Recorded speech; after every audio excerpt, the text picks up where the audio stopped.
الرحمن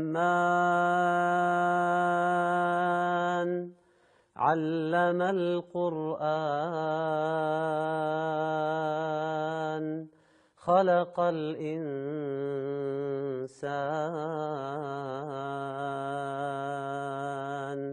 علمه البيان.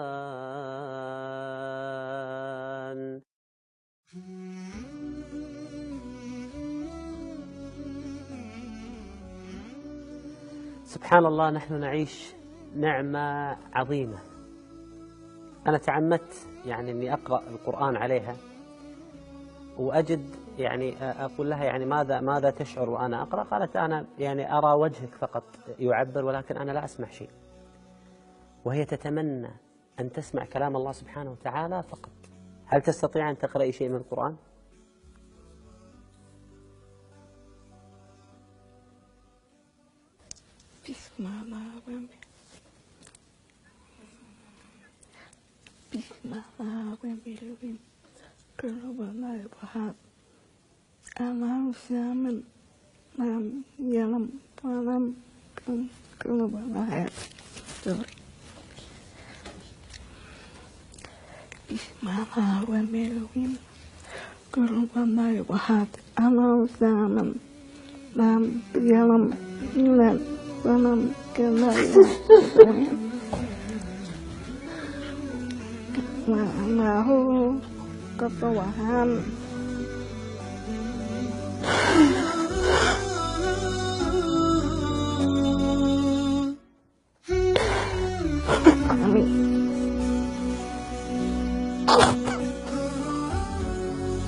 الأصل الذي لا يسمع هو لا يتكلم،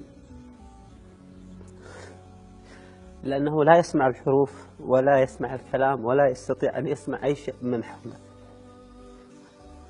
ورغم هذا اجتهدت حتى تأخذ الحروف والكلام ممن أمامها، حتى لو قرأت سورة واحدة من القرآن. أنا ما أستطيع أكمل هذه الحلقة أصلا من أول ما واجهت هذه الإنسانة. تشعر بالخجل، كلنا نشعر بالخجل. النبي عليه الصلاة والسلام يقول بلغوا عني ولو آية. ونحن نسمع ونتكلم ونرى، والله سبحانه وتعالى أعطانا من النعم الكثيرة، وهي لا تسمع ولا تتكلم وتقول أسلم على يديها 9.